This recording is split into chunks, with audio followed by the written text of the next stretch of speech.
Oi, tudo bem? A aula de hoje, número 6, dando continuidade ao nosso tema de biologia, é sobre o homem e o ambiente. Nas últimas aulas, nós vimos tipos de interações intraespecíficas e interespecíficas, e hoje nós veremos as interações do ser humano com o ambiente.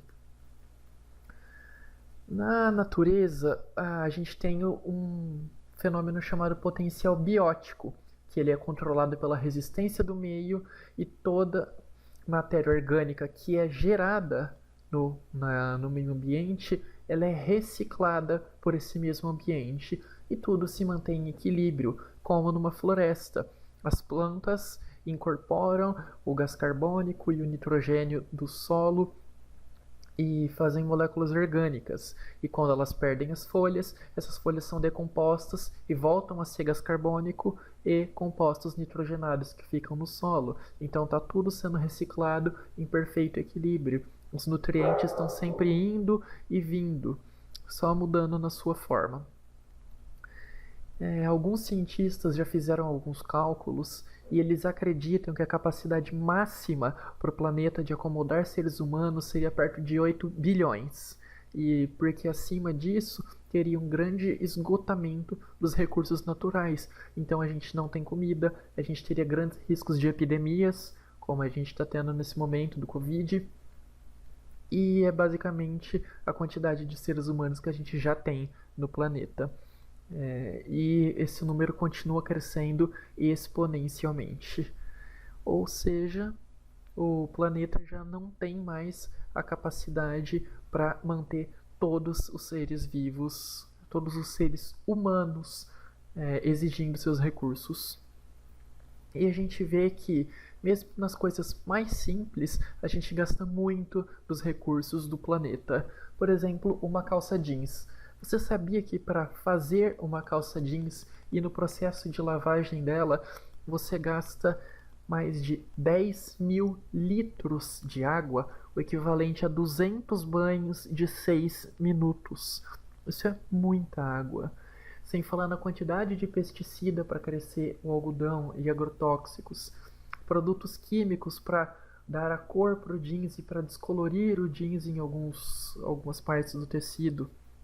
Só para você produzir uma calça jeans, você precisa de uma área de 10 metros quadrados de plantação de algodão. E todo o algodão plantado no planeta fica em torno de 2,5% de toda a terra cultivável. Isso é uma extensão territorial enorme. Além disso, para você fazer uma calça jeans, você libera 32 quilos de gás carbônico. A mesma coisa que você andar 150 quilômetros com um carro para uma calça jeans.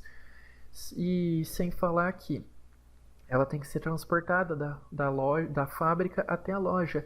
Para isso, elas costumam usar navios de carga, por exemplo, para vir as calças da Europa para cá para o Brasil. E os 16 maiores navios de carga do planeta, que principalmente os que levam as roupas para essa loja, eles emitem a mesma quantidade de enxofre que todos os carros do planeta juntos. Ou seja, um jeans só pode criar um grande impacto ambiental. E na aula de hoje a gente vai ver por que todos os produtos que a gente consome devem ser com consciência. A água, vendo só agora no foco para a água. Uma camisa de algodão, para você cultivar o algodão, para você lavar o tecido, descorar o tecido, você gasta cerca de 2.700 litros de água. Para você ter 1 kg de carne de frango, você gasta quase 4.000 litros de água. Enquanto para você ter 1 kg de carne bovina, você gasta quase 21.000 litros de água. Isso significa que, se você deixa apodrecer 1 kg de carne, você está desperdiçando cerca de 21.000 litros de água, e não só a carne que você comprou. E para onde que vai toda essa água, gente? Bom, você tem que dar água para a vaca beber, desde quando ela é filhote até quando ela está adulta, pronta para ser abatida. A gente tem a água também que usa para regar a grama dos pastos para a vaca pastar, etc. Então tudo isso vai empregando água. 1 quilo de queijo para ser fabricado precisa de 5.000 litros de água. Por isso que tudo que a gente for consumir, a gente tem que pensar em não desperdiçar. E a quantidade de gás carbônico do nosso planeta? Cerca de 41 gigatoneladas de gás carbônico que a gente emitiu nos últimos tempos. Só de incêndio e deflorestamento foi 4,7 gigatoneladas, mas a grande maioria vem das emissões de combustíveis fósseis.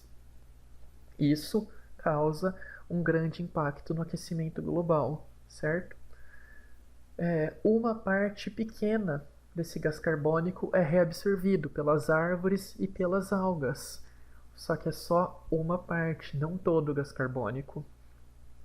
E para uma pessoa, para a demanda de oxigênio de uma pessoa, são necessárias cerca de 22 árvores. Ou seja, 22 árvores por pessoa, sem contar os animais, só para a necessidade de oxigênio. Fora o excesso de gás carbônico que a gente está eliminando, que as árvores e as algas não dão conta de incorporar. E isso vai se acumulando cada vez mais na atmosfera.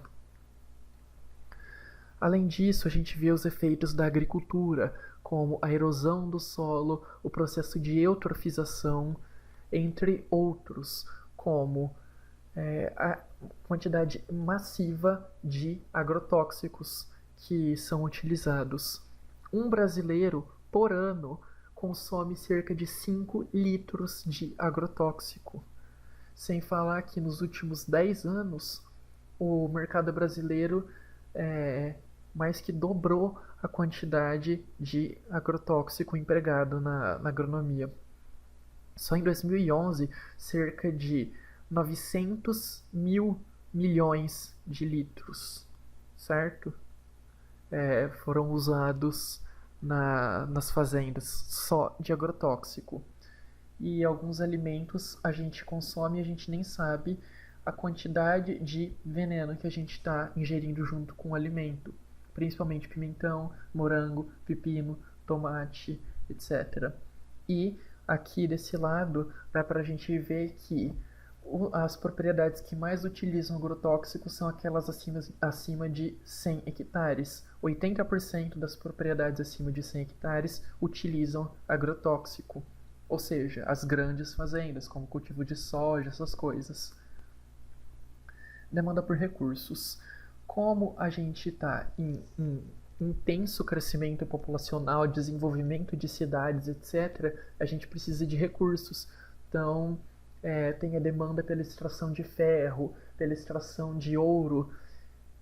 Esses metais não vêm do nada, certo? Esses minérios são encontrados na natureza e eles acabam sendo extraídos, como aqui numa mina de exploração de minério.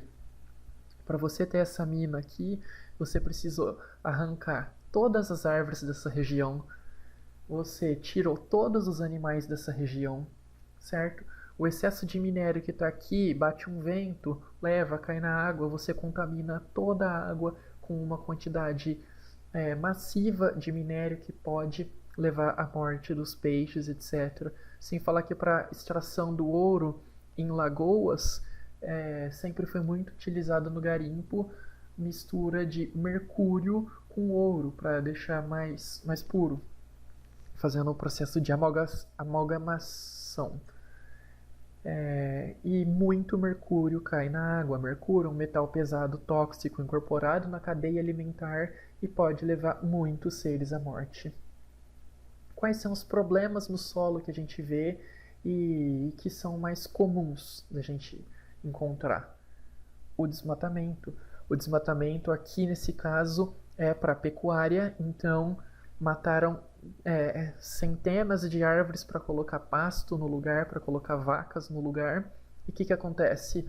Vacas liberam muito gás metano por causa da digestão de celulose.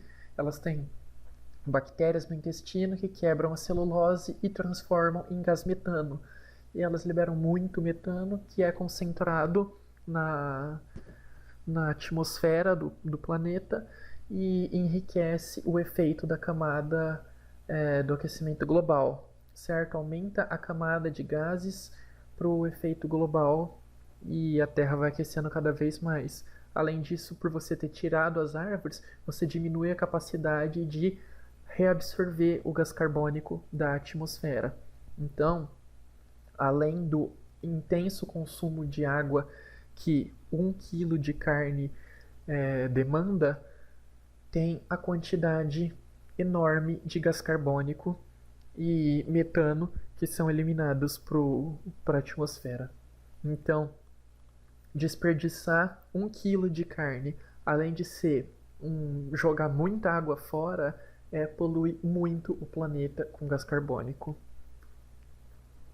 Quais são as alternativas para diminuir o desmatamento? Diminuir o consumo de carne bovina, é claro, porque se você consome menos carne, você vai precisar de menos pasto, né? Porque você vai precisar de menos vacas. Então você diminui muito o desmatamento, você diminui muito a emissão de gases poluentes, etc. Plantações verticais, como essa que a gente pode ver aqui.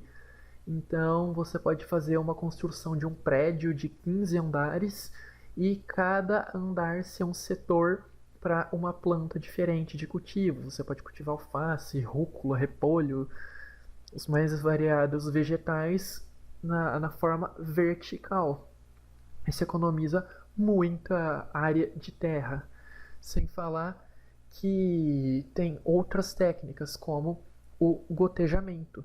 Se você faz irrigação por gotejamento, deixando uma mangueira furada, caindo gotinhas lentamente, você aumenta muito a produtividade, você diminui a necessidade de precisar de mais área para plantação, porque a produtividade foi maior, já demandou os recursos. E você economiza água também, porque a taxa de evaporação fica um pouco diferente. Se você joga 10 litros de água na terra de uma vez, a hora que bate o sol, essa quantidade evapora muito rápido. Mas se você goteja 10 litros de água ao longo do dia, naquele mesmo espaço de terra, essa parte da terra vai estar sempre úmida e pronta para a planta absorver. Então você também economiza bastante água e as plantas ficam mais saudáveis. E o processo de hidroponia. Você crescer as plantas em água.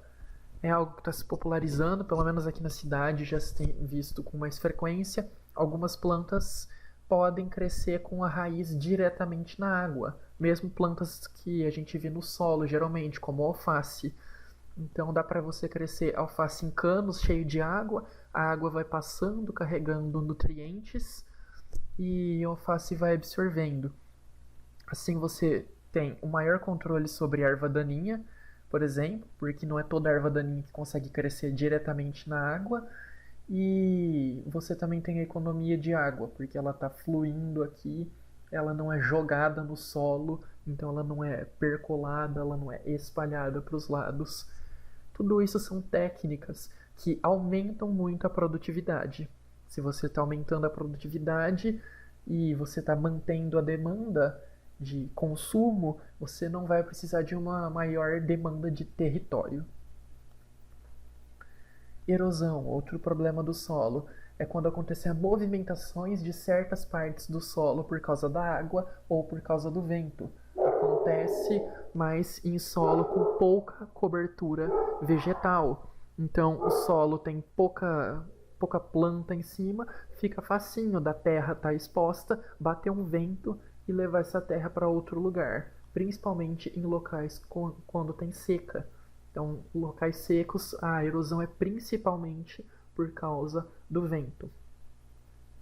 E quando dá uma chuva nessas regiões com pouca camada de vegetação cobrindo, a água consegue levar a parte superficial do solo e alguns nutrientes.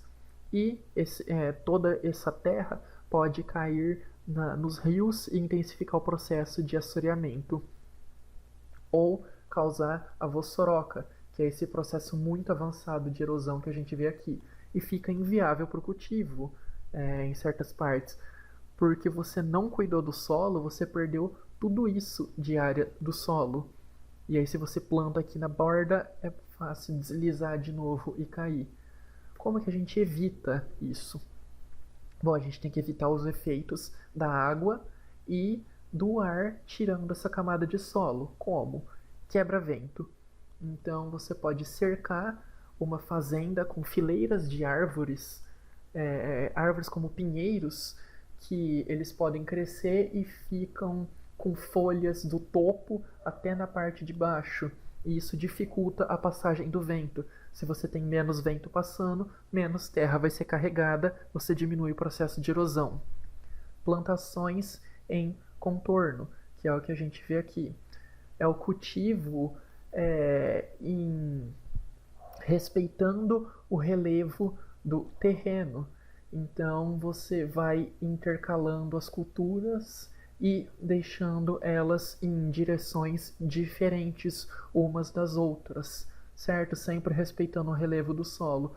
Assim fica mais difícil da água da chuva pegar e carregar tudo de uma vez, porque vai ter plantas na frente impedindo esse acesso.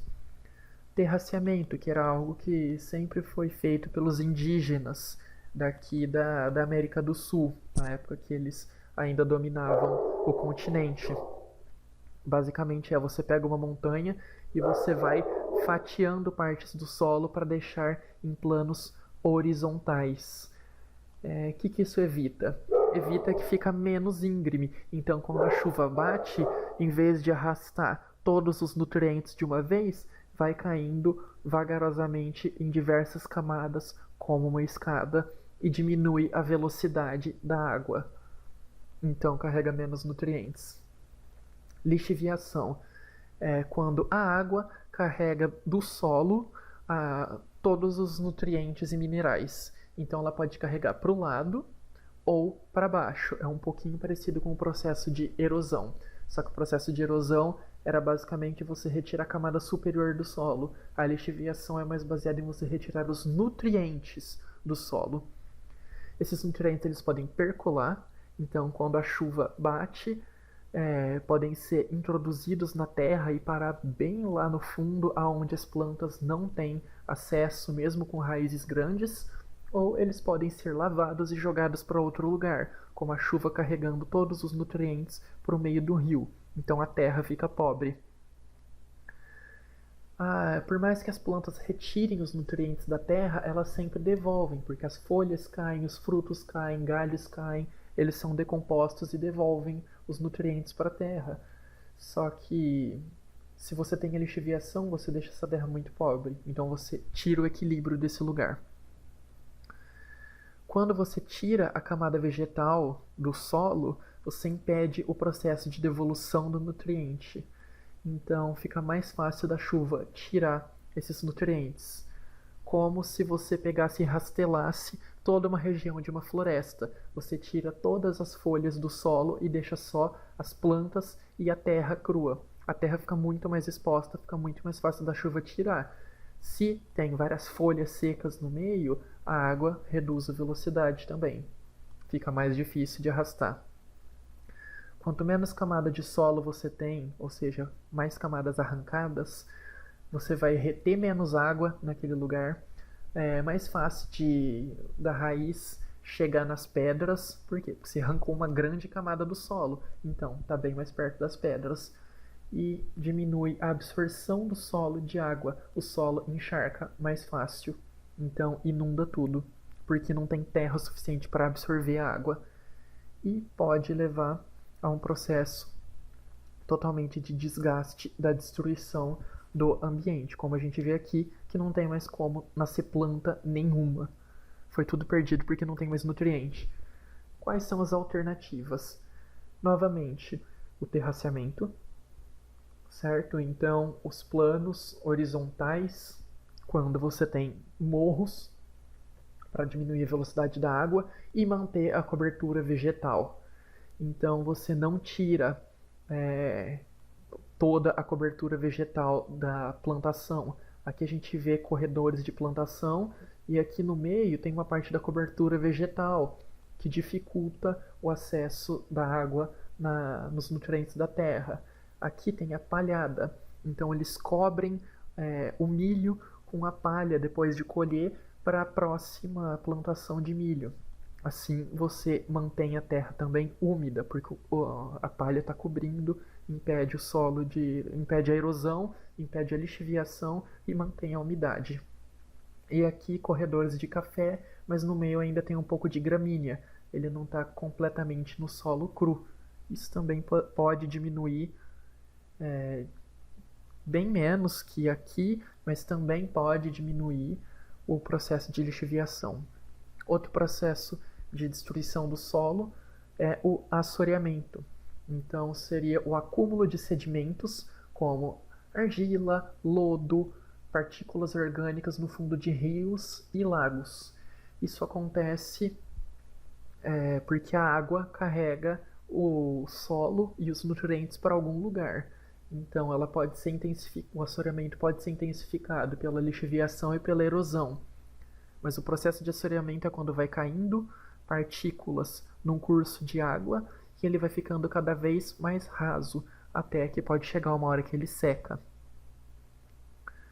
É muito comum em locais de degelo, porque a neve derrete e lava todo o solo e leva para os rios, e em lugar que tem pouca mata ciliar, porque aonde tem mata ciliar diminui a velocidade da água. Além disso, as árvores absorvem mais a água da terra e o solo fica sempre podendo absorver a água da chuva. Então não tem como acumular tanta água para lavar a região até levar a terra para a água. A água fica mais turva, então você dificulta o processo de fotossíntese, você enche a água de partículas, a água fica escura, ela fica meio marrom e a luz não atinge a água por inteiro e o fitoplâncton morre, as algas que estão lá no meio morrem, várias plantas que ficam embaixo da água morrem. Quando elas morrem, não tem alimento para os peixes, que podem morrer também. Além de, se chegar num processo de cobrir todo o rio seca, matando todos os animais aquáticos, é claro. Quais são as alternativas? Sempre manter as matas ciliares. Mata ciliar não é essa coisa ridícula que está aqui, tá? Isso daqui, ó, uma fileirinha de árvore não é mata ciliar. Pela legislação, a gente tem tamanhos de mata ciliar. Então, em lugares que a largura do rio é menor de 10 metros, como seria aqui, você tem que ter pelo menos 30 metros de mata ciliar de cada lado. Isso daqui não é 30 metros em lugar nenhum. Isso daqui é uma camada de árvore. E aqui dá pra gente ver o que acontece. Sem nenhuma vegetação, só terra crua. Se você põe água, olha o tanto de terra que é carregada. Se você tem terra, mais folha seca no solo, olha quanto que só de ter folha seca já diminui o transporte de terra. E olha quando você tem vegetação, a água está praticamente 100% limpa. Então ela vai filtrando, retendo as partículas. Pode ver que, como são bem pequenininhas, as partículas do solo podem ficar retidas nas raízes e aí não chegam até no curso de água. E é claro, não descartar lixo nem terra nos rios, porque toda vez que você vai jogando lixo, ele vai se acumulando em algum lugar até que aquela parte sofre o processo de assoreamento. Problemas que impactam na biodiversidade. A perda da biodiversidade local, que acontece quando há o desmatamento, que extermina a flora, mas diminui também os recursos da fauna. Então, o desmatamento, você vai lá, corta as árvores, diminui a flora. Os animais não vão ter mais lugar para se abrigar, não vão ter do que comer, certo? E aí você acaba diminuindo os números dos animais e eles morrem. Vários animais são dependentes, às vezes, de uma única espécie de planta. Então, vamos supor que tem um esquilo que só come semente de uma espécie de árvore.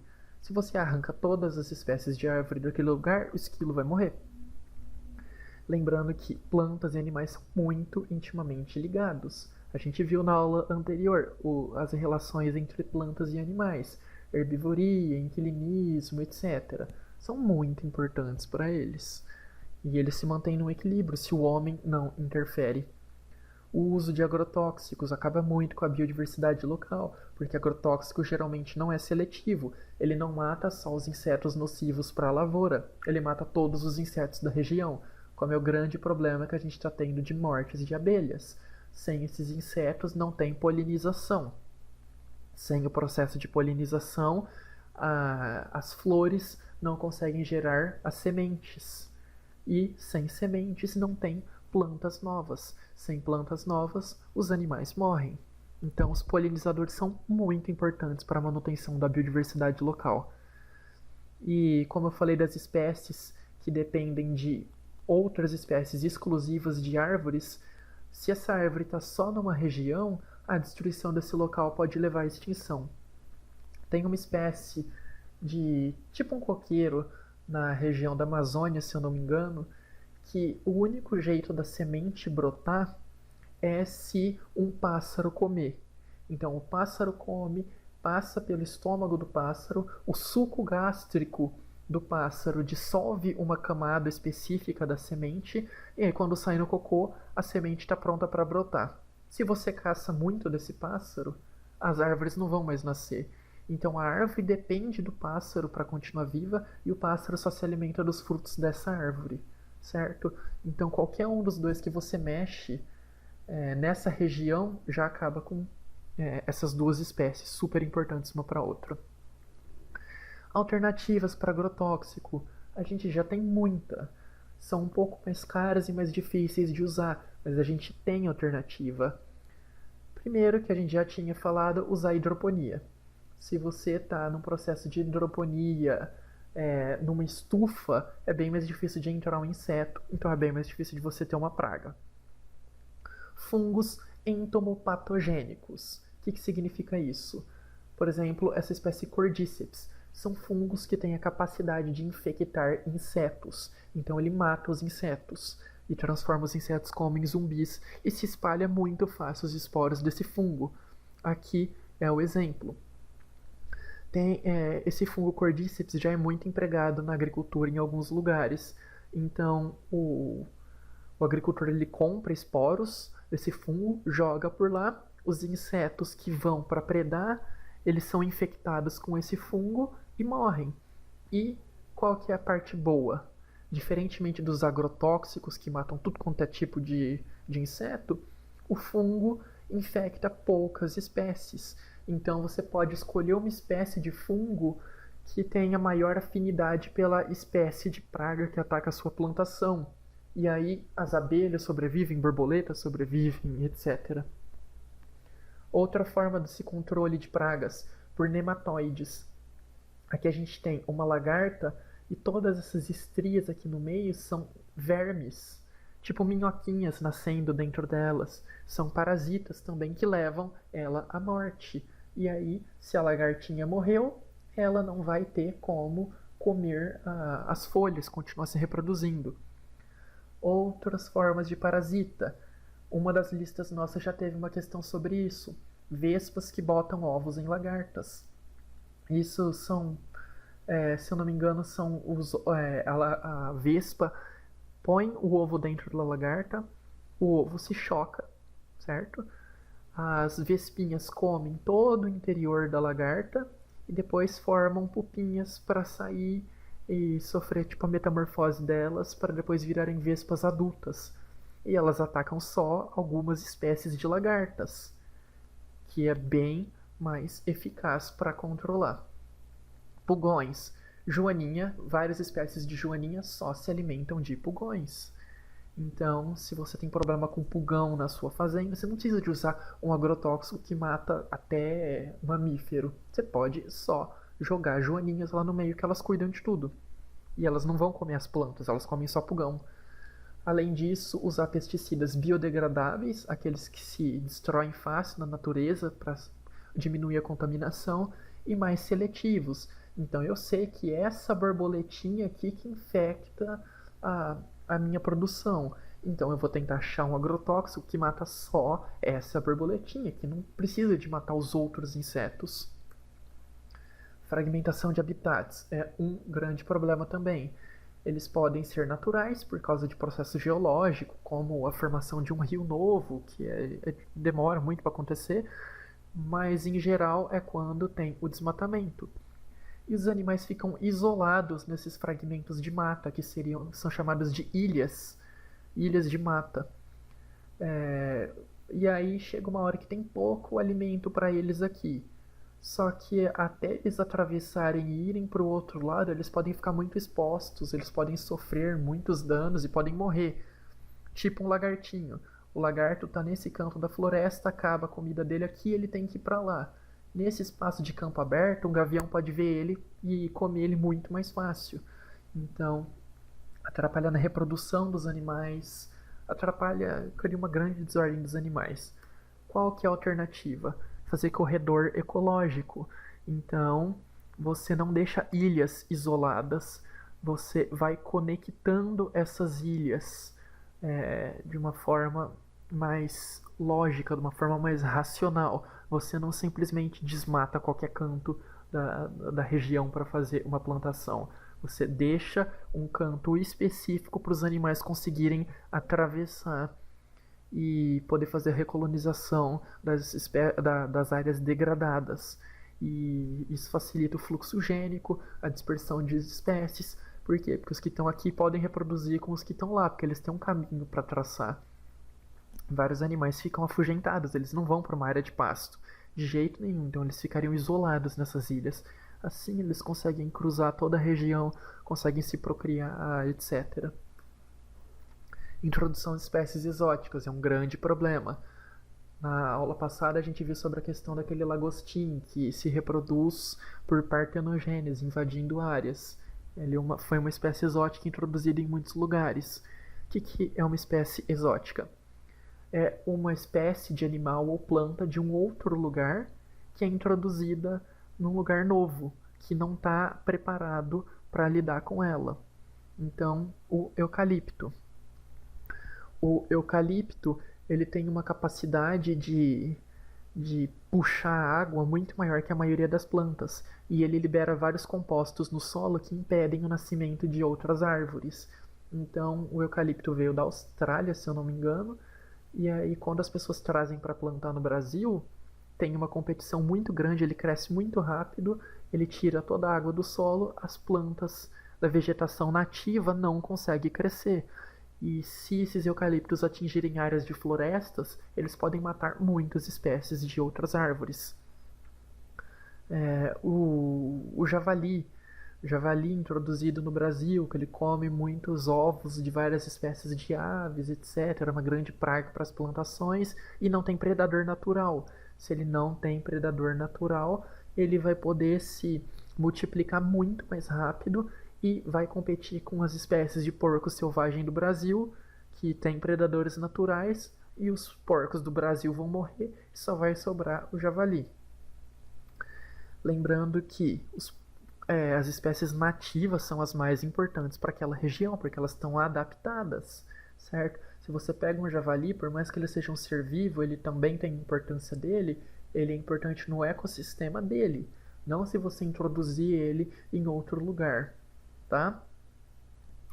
Eles podem predar espécies nativas e eles podem ser resistentes a pragas, eles podem se multiplicar muito rápido, etc. Igual carpas, tilápias que se reproduzem muito mais rápido, comem filhotes de outros peixes, certo? E podem destruir várias espécies de peixes dos rios do Brasil, porque algumas pessoas muito espertas pegam essas tilápias e soltam no meio dos rios com outros peixes e não cultivam em áreas isoladas. Qual que é a alternativa para aquilo? Não introduzir uma espécie. Superexploração de espécie. A caça, pesca desenfreada podem criar vários problemas. Então, matar um rinoceronte só para arrancar o chifre dele. Aqui é um caso do pangolim, que é considerado um afrodisíaco. A gente já viu o problema que deu do pangolim ficar perto do morcego. Então, espécies exóticas de animais se encontrando, facilita a propagação de vírus que não aconteceria na natureza. Uma das teorias de como surgiu o coronavírus foi isso. A grande extração vegetal, como do pau-brasil. Então você tira todo o pau-brasil de uma região, é uma superexploração. Você tira mais do que a taxa dele se reproduzir. Você pode levar ele à extinção. Tubarões é mais uma parte predatória. Os seres humanos podem pescar tubarões só para arrancar as barbatanas e a cauda, e depois eles jogam os tubarões vivos de volta na água. Sem as barbatanas, o tubarão, sem as nadadeiras, o tubarão não vai conseguir se mexer e ele vai se afogar no fundo do mar. Então, superexploração de espécies também é muito ligada a desperdício. Você mata um tubarão para arrancar 5 quilos de nadadeira. Então você mata um tubarão, sei lá, de 500 quilos para arrancar 5 quilos de nadadeira. E o resto você joga fora, além de deixar o bicho sofrendo. Você mata um rinoceronte por causa de um pedacinho de chifre. A pesca predatória também, com esse modo pesca de arrastão, que você pega uma rede, põe na água e vai dirigindo o seu barco e puxa toda os animais que estão lá no fundo. Você pega várias e várias espécies que nem era para você pegar. Você pega tartaruga no meio, você pega vários bichos que você tira de lá do meio. Muitos não interessam para pesca, eles morrem. É muito impactante. Destrói todo o fundo do solo. Se você passa isso perto de um recife de coral, você arranca todos os corais do solo. A gente não come coral, então você mata o coral para depois jogar fora. São formas muito impactantes para o meio ambiente. Quais são as alternativas? Primeiro, o consumo consciente, né? Então, não comprar joias que tenham marfim, não comprar nada que tenha marfim, que precisou de matar um elefante ou um rinoceronte para extrair. A questão do reflorestamento, que seria principalmente a parte do cultivo de planta para usar como matéria-prima. Então, em vez de você arrancar as plantas do solo, você arrancar todos os pau-brasil de uma região, você pode simplesmente cultivar pau-brasil. Assim não vai ser uma super exploração, vai ser uma forma de cultivo. Lembrando que isso não seria um reflorestamento, porque não é uma floresta, é uma espécie só que você está cultivando lá. Eucalipto, mesma coisa. Você planta, faz uma fazenda de eucalipto e usa o eucalipto para produzir papel, em vez de você precisar de tirar o eucalipto da natureza na Austrália. Piscicultura, que seria a criação de peixe. Então você faz em espaços delimitados a criação de peixe para você não precisar ficar pescando, não precisar fazer pesca de arraste, essas coisas. Respeitar a piracema, que é a época de reprodução dos peixes. Então não pode pescar nessa época, em geral. Por quê? Porque senão você vai pescar um peixe fêmea que está cheio de ovas lá dentro. Falta ela botar ainda. E aí você não mata um peixe só. Você mata o peixe, todos esses descendentes do peixe que estavam quase prontos já para serem desovados. Incentivar o cultivo e não a coleta, como castanhas. A gente às vezes vê a Avon, a Natura, falando que coleta castanhas do Pará e gira todo o microempreendedorismo dos coletores. Isso também não é bom, porque essas sementes estão caindo lá para nascer árvores novas. Se você está só coletando, você está impedindo que essas árvores nasçam. Então, o ideal é investir no cultivo. Você pega uma área e cresce só árvores de castanha. E as da natureza você deixa lá para elas ficarem no equilíbrio delas. Efeitos da poluição. A gente pode ter poluentes primários, certo? E depois a gente vai ver os secundários. Mas o que determina o que é a poluição? É toda a contaminação da água, ar ou solo com quantidades indesejáveis de matérias ou de energia. Então, se tem calor num lugar que não deveria ter, como o superaquecimento do mar nos recifes de corais, isso é poluição também. Tá? E essas matérias podem ser tanto poluentes tóxicos como não tóxicos. Então, se você tem excesso de nutriente num lugar que não era para ter, é poluição também. A gente pode ter poluentes naturais, como o gás carbônico, o NO2, o SO2, ou sintéticos, que seriam dioxinas, clorofluorcarbonetos. E quais são os poluentes primários? São aqueles gerados diretamente pela fonte produtora. Então, o metano e o CO2, que são eliminados pelo gado, como eu tinha falado, eles contribuem diretamente para o efeito estufa. Então, é o próprio metano e o próprio CO2 que impactam no efeito estufa. Não é um subproduto deles, não precisa de ter uma reação na natureza e transformar eles em outra coisa para eles ficarem poluentes. Eles já são poluentes por si só. O CO, que seria o monóxido de carbono, ele pode se ligar na hemoglobina no lugar do oxigênio e formar carboxihemoglobina. Essa molécula, ela tem, se eu não me engano, 200 vezes mais afinidade pela hemoglobina do nosso sangue do que o oxigênio. Então, em vez do nosso corpo carregar oxigênio para as nossas células fazerem a respiração celular, ele carrega monóxido de carbono. E como é 200 vezes de mais afinidade com essas moléculas, elas não são soltas, elas ficam nas hemácias até a hemácia morrer. Então, é bem tóxico.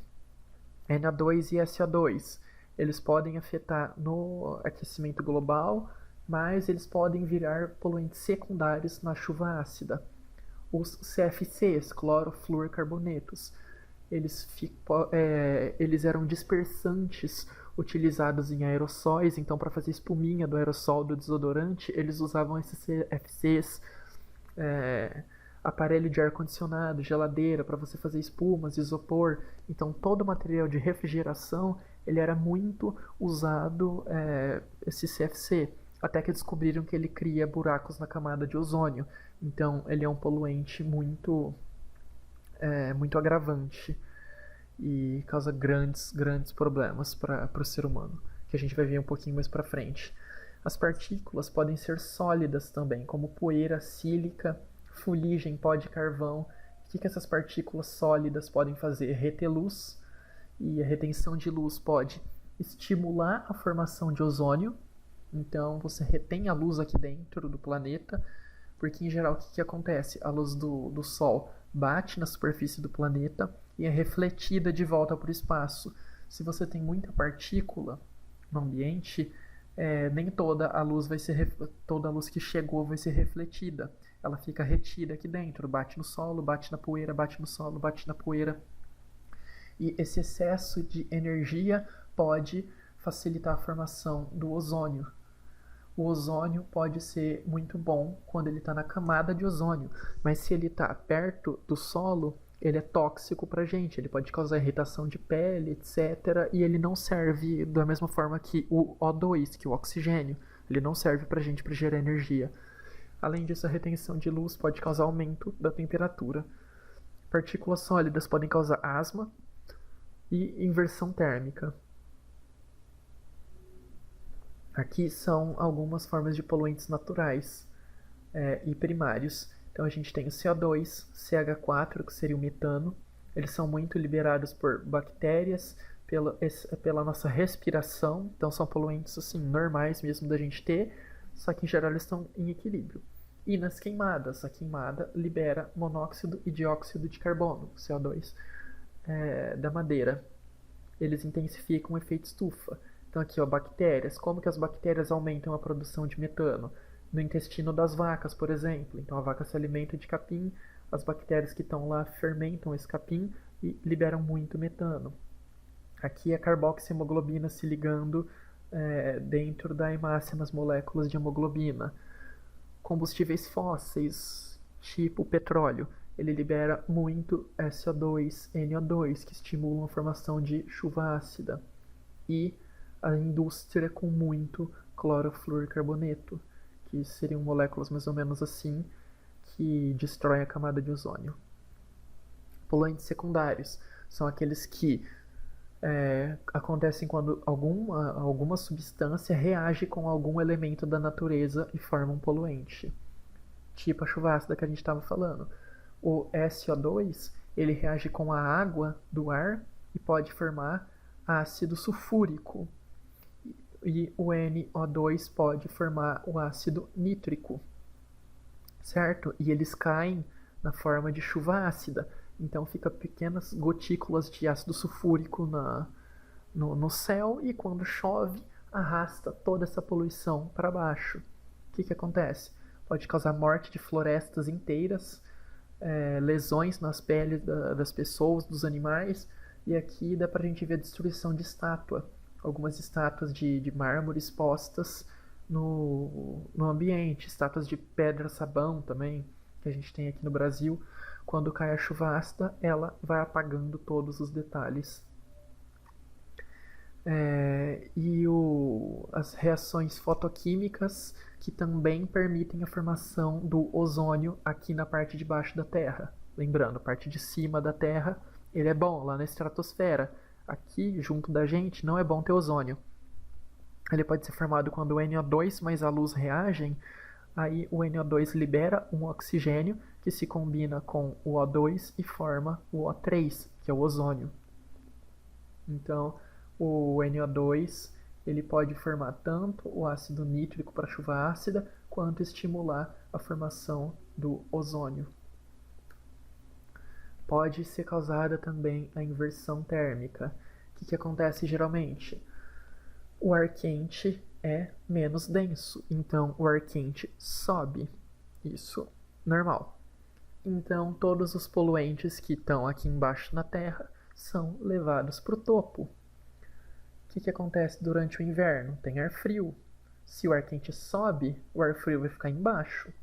Quando ele está embaixo, ele impede essa formação de corrente de ar e ele mantém as partículas de poluição aqui junto com a gente.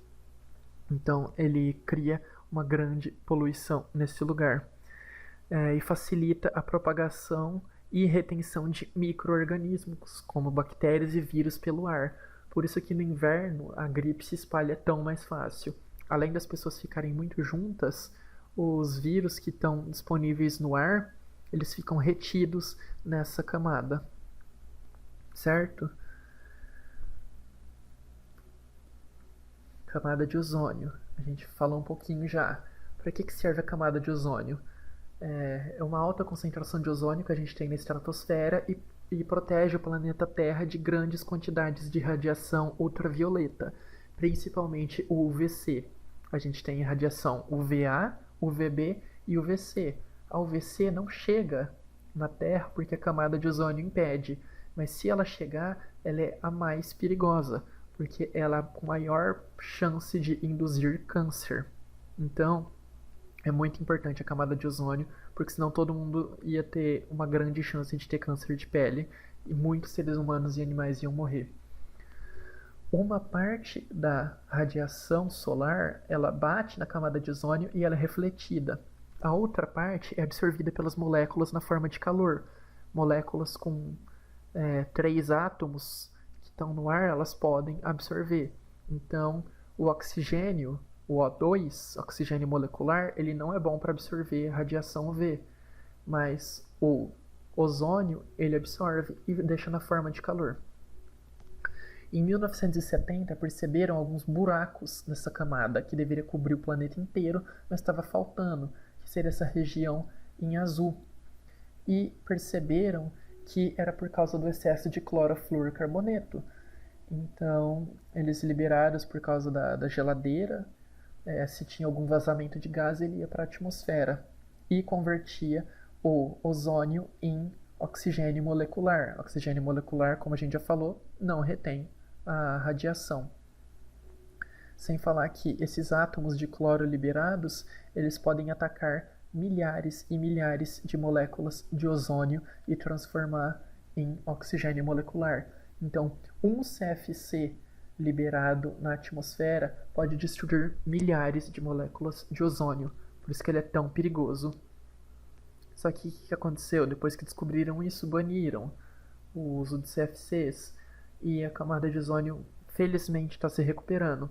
Pelo que eu estava lendo, em 2019 ela teve o menor tamanho desde 1980, se eu não me engano. Então ela já está se recuperando porque o oxigênio volta a se converter em ozônio, etc.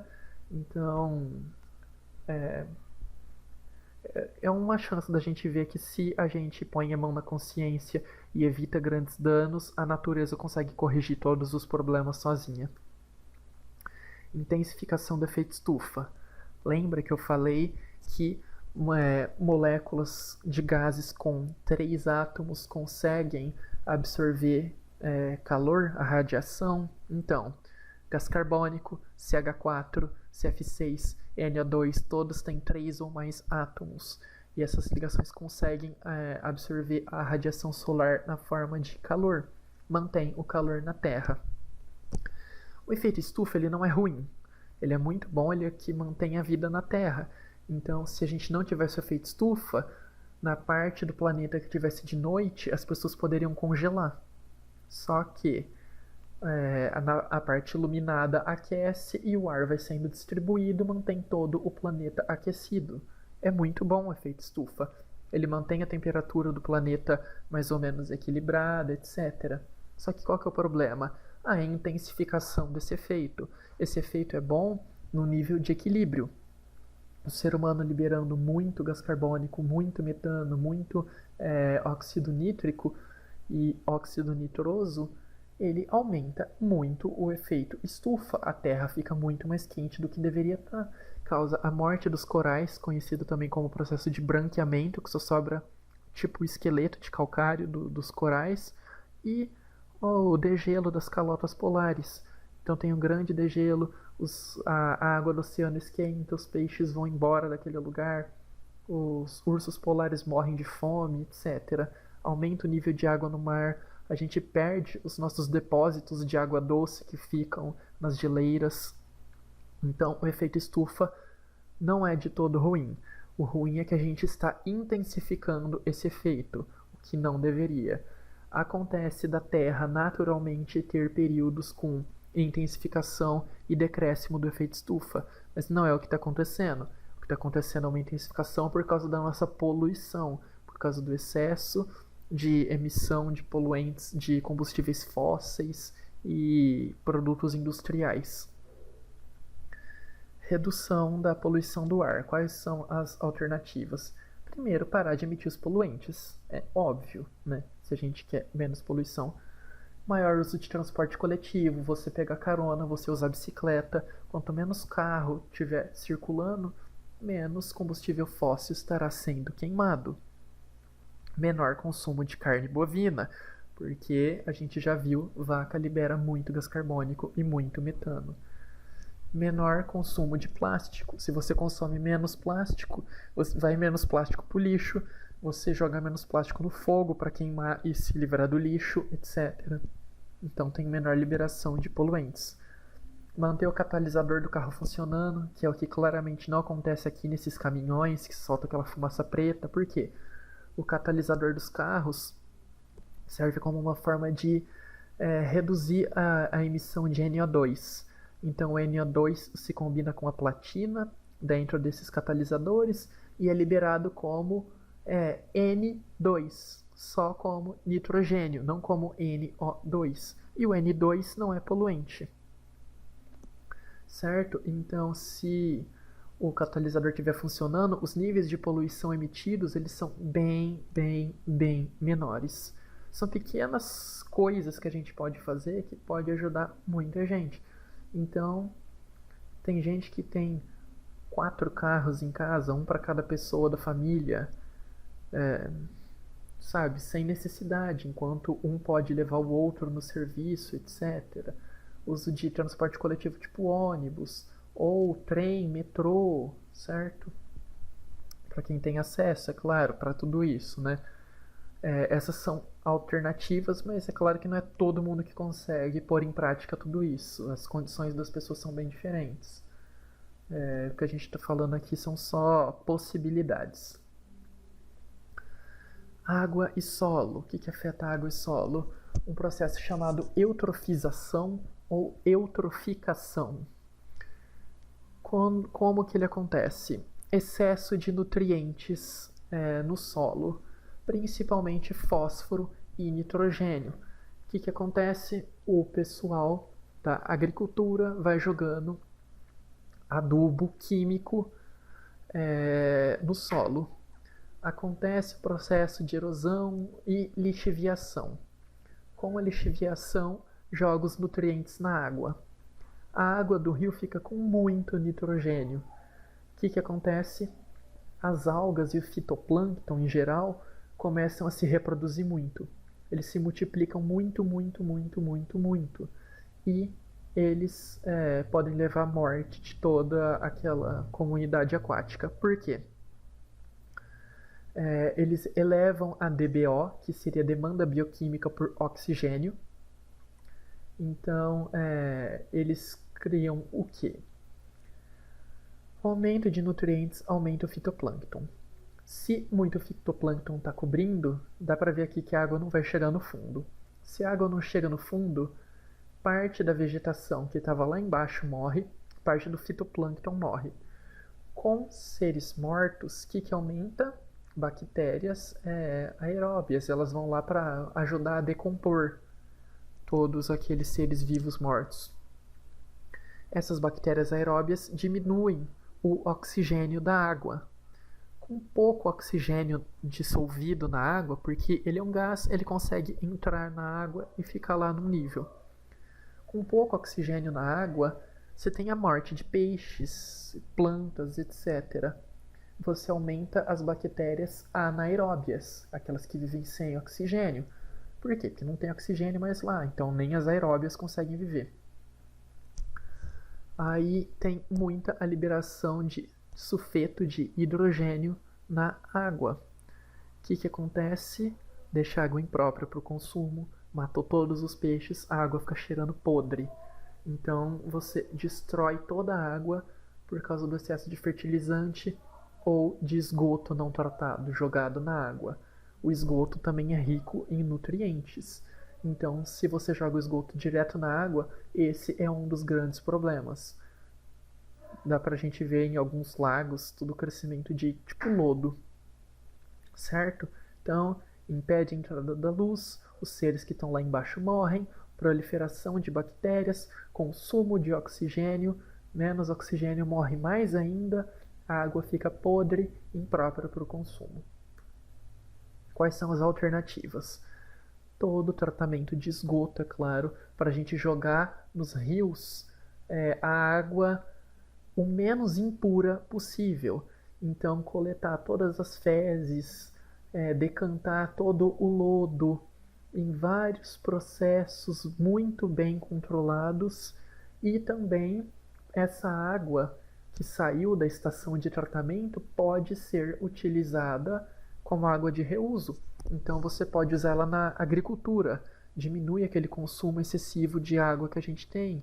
Em vez de jogar a água mais potável que a gente tem, a gente pode jogar água de reuso para molhar essas plantas.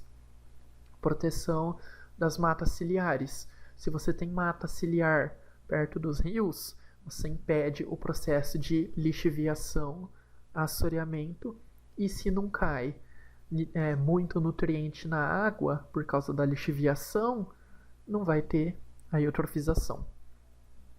Redução do uso de fertilizante químico. Então você pode estimular as pessoas, esses agricultores que querem enriquecer a terra com nitrogênio, a plantar leguminosa. Se por exemplo, eu tenho uma fazenda de café e eu quero enriquecer essa fazenda de café com nitrogênio. Entre um corredor de café e o outro, você pode plantar feijão. Além de você poder colher o feijão para vender, feijão é leguminosa, nas raízes do feijão pode formar micorriza, associação entre cianobactérias e as leguminosas, e libera nitrogênio naquela região do solo. Então é um processo natural de adubação. E também usar adubos naturais, deixar sempre folha lá disponível, assim você não precisa de tanto adubo e fertilizante químico. Fazer carvão com fezes humanas, eu vi que na África eles fazem isso. Então já vai ser uma fonte de carbono a mais para oxigênio de qualquer jeito, as fezes. O que você pode fazer? Tira da água, passa pelos processos que eles desenvolveram, e usa como fonte de energia. Então você usa para queimar, para gerar energia, para mexer locomotiva, coisas do tipo. Rotação de cultura. Cada época você planta uma coisa naquela região. Os romanos já faziam isso. Então, durante um ano, nesse cantinho A eu vou plantar feijão, no B eu vou plantar milho e no C eu vou plantar beterraba. No ano seguinte você inverte. Então, no A você planta beterraba, no B você planta feijão, no C você planta milho. Conforme você vai invertendo, cada planta precisa de uma quantidade diferente de nutriente. Assim você desgasta menos do solo. Então vão fingir que o feijão precisa de muito potássio. Onde está plantado feijão, ele vai arrancar muito potássio do solo. Então, se você planta feijão lá no canto A todo ano, aquele solo vai ficar sem potássio, você vai ter que ficar tacando adubo.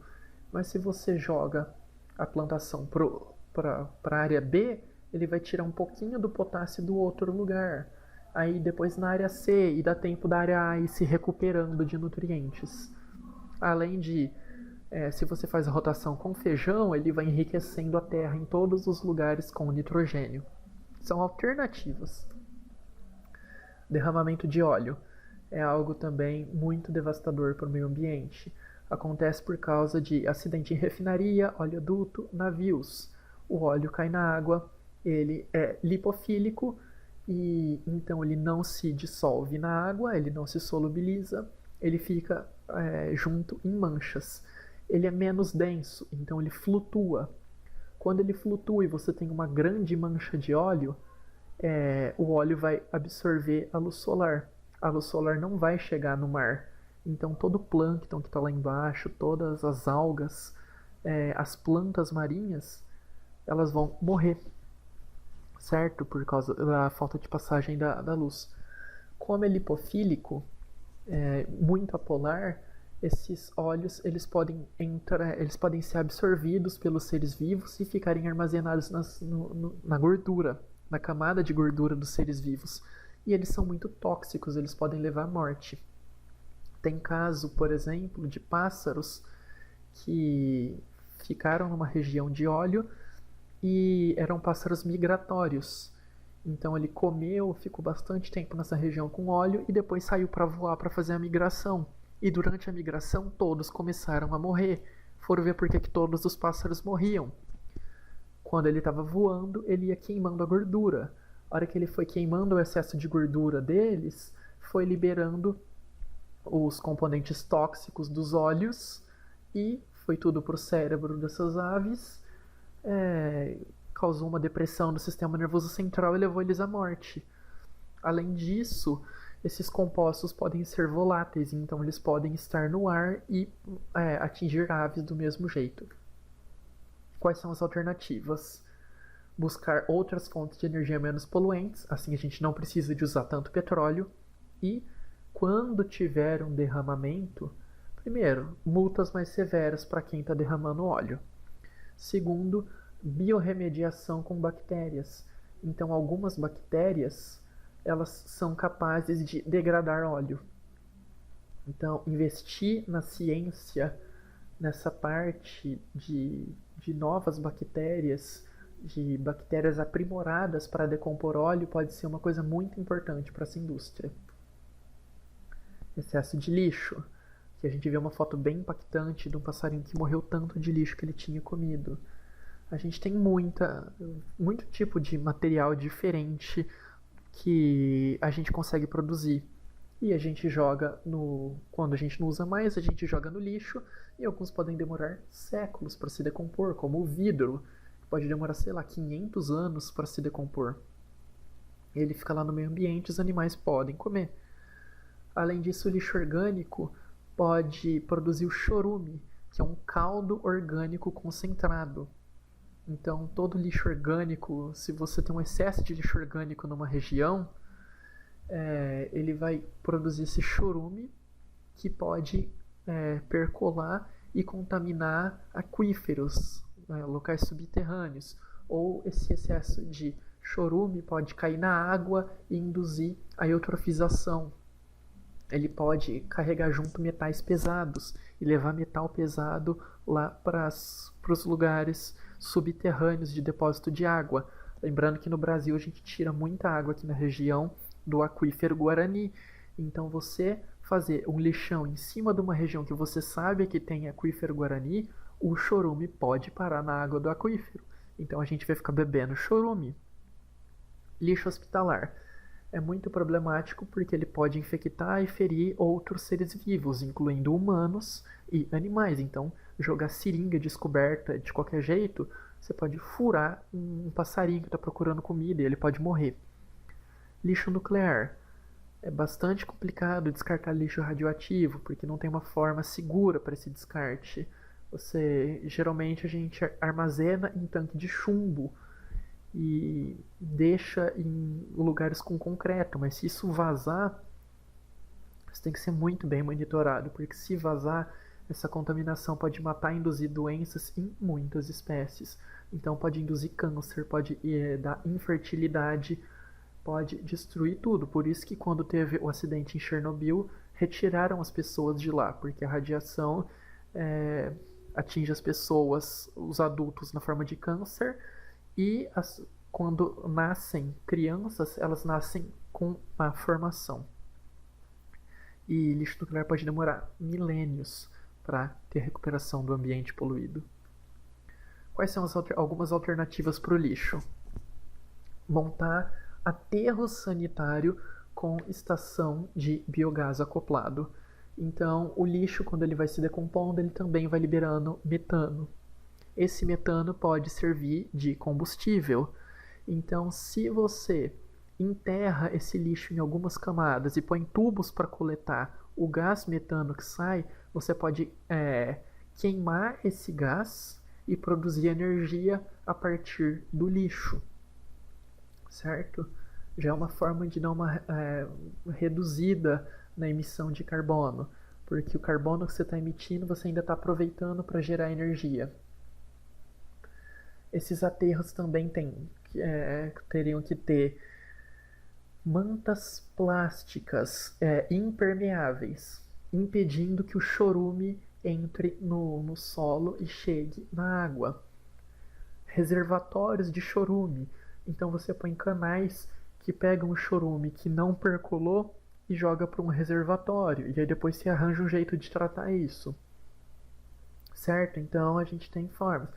Claro, a reciclagem. Então, separar o lixo para reciclagem, separar o lixo comum do lixo orgânico, etc. Os 5 R's não são só 3 R, como a gente aprendia antes. São 5, na verdade. A gente tem que refletir, recusar, reduzir, reutilizar e, por último, reciclar. Então, a primeira coisa que a gente faz é refletir. Eu preciso disso? Eu realmente preciso comprar isso? É necessário ter 7 calças jeans, sendo que para produzir cada uma gasta 10 mil litros de água? É realmente necessário? Recusar.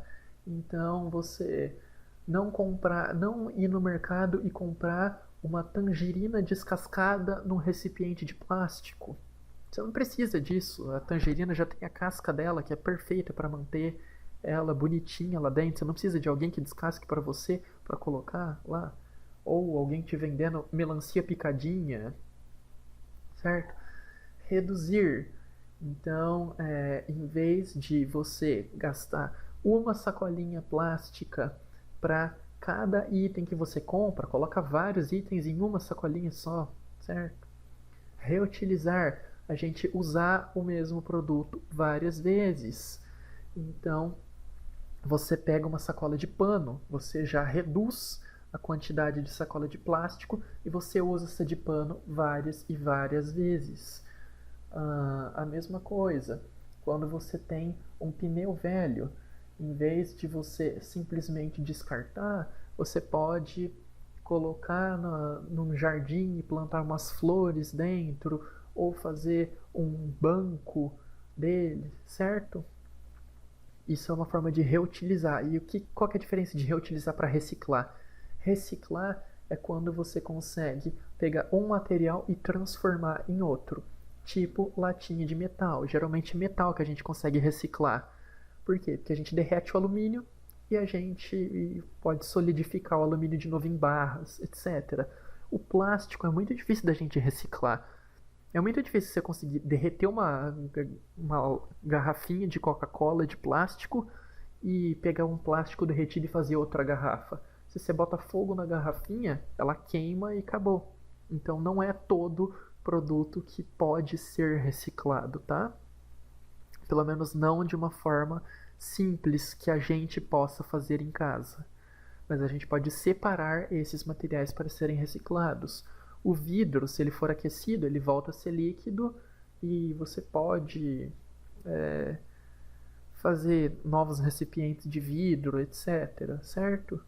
Então, reciclar você tem que desmanchar a forma e formar algo novo. É diferente de você fazer vassoura, você usar a sua camiseta velha de pano de chão. Isso daí é reutilizar. Você está usando algo que você tinha com uma nova função, certo? Sem passar por uma transformação. Outra alternativa para lixo, na água. Muita gente joga lixo na água. Então, colocar barreiras para o lixo não contaminar, não atingir toda a água. Assim, o lixo fica retido numa região e você pode coletar ou mandar robôs coletadores que vão sugando todo o lixo. E ocorre muito o processo chamado magnificação trófica. O que acontece? Algumas substâncias são incorporadas na cadeia alimentar e os seres vivos não têm capacidade de excretar essas substâncias tóxicas. E elas são acumuladas e passadas para os próximos níveis tróficos, como por exemplo o DDT, que é um inseticida. Se na água tem só isso de partes por milhão de DDT, quando o fitoplâncton filtra a água para se nutrir, uma quantidade já se concentra nele. Por quê? Para ele tirar os nutrientes, ele tem que filtrar muita água e o DDT ele não consegue ser excretado, então ele vai se acumulando. O zooplâncton. Um mini crustáceo come 100 algas, sei lá, por semana.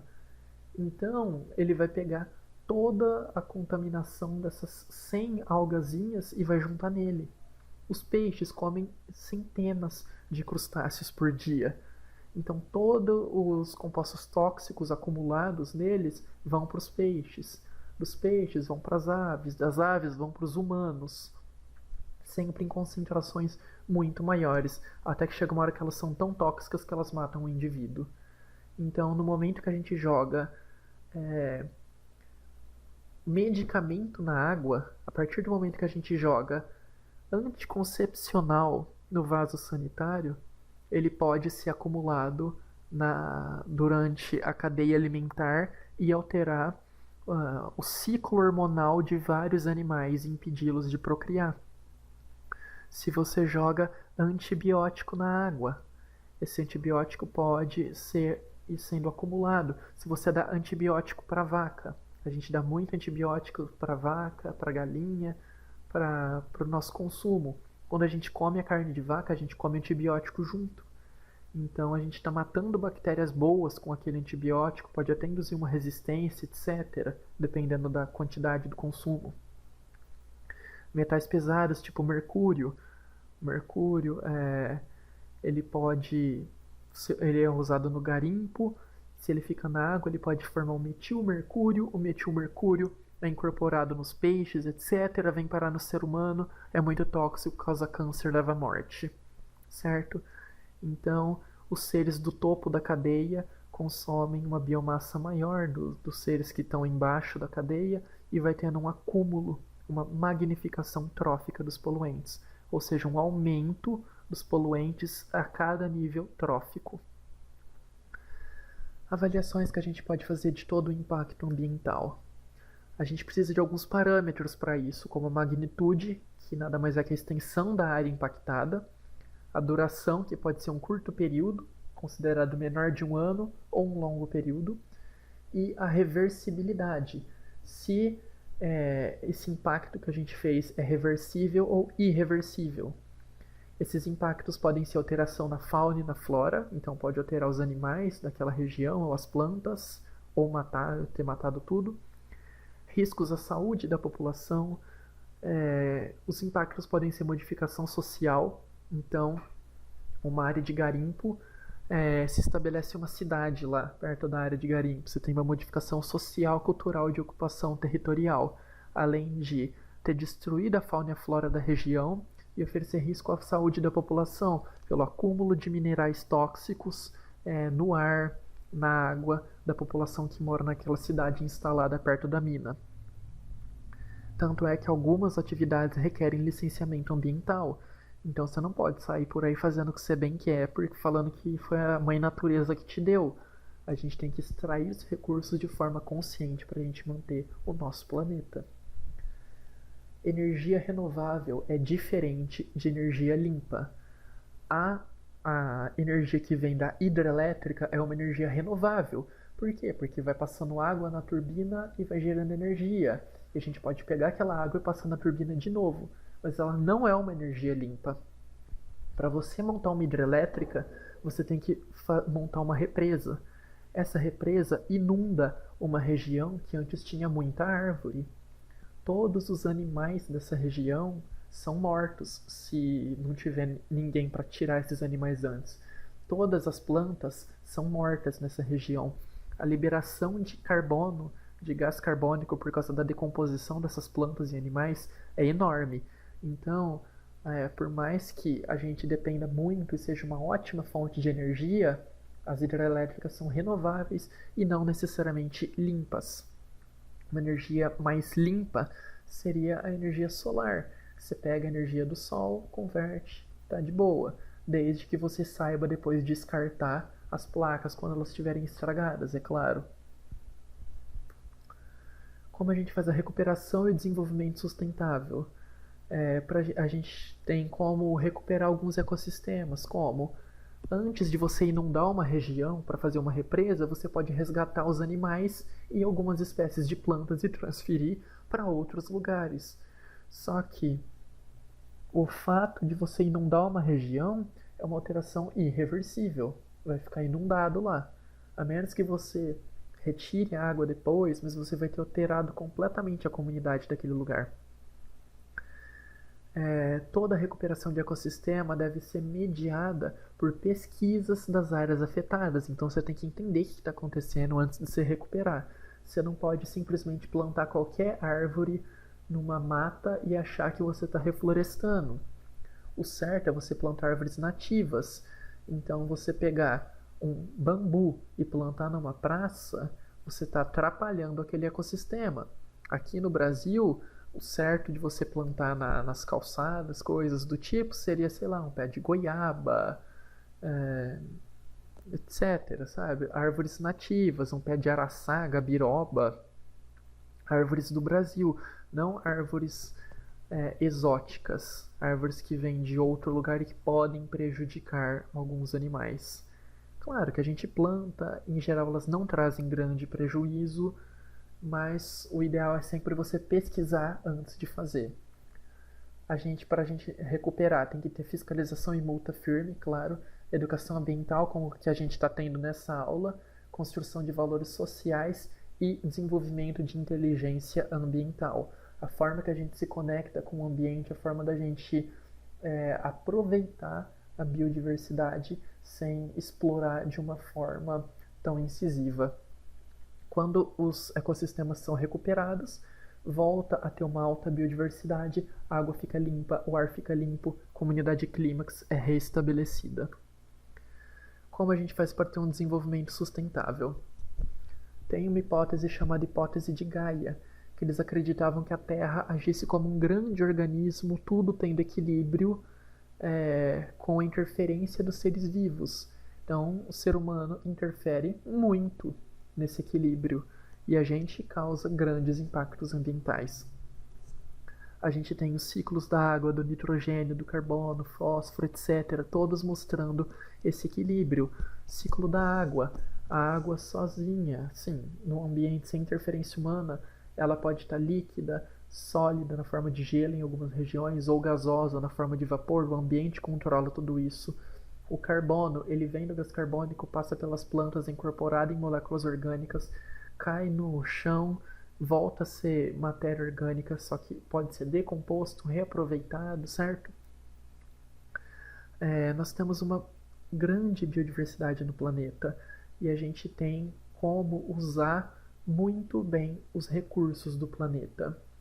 A gente tem animais incríveis, a gente tem plantas com propriedades medicinais, a gente tem plantas alimentícias, a gente tem plantas para construir móveis incríveis. A gente só tem que saber como usar. A gente tem que saber que a gente não pode colocar qualquer coisa em qualquer lugar. A gente não pode só chegar e cortar tudo, matar tudo. A gente tem que se preocupar com a reprodução desses seres, o bem-estar do ecossistema, certo? E assim a gente conseguiria manter o mundo melhor por mais tempo. A aula foi bem longa, espero que vocês tenham entendido. Qualquer dúvida pode falar comigo. Obrigado, tchau.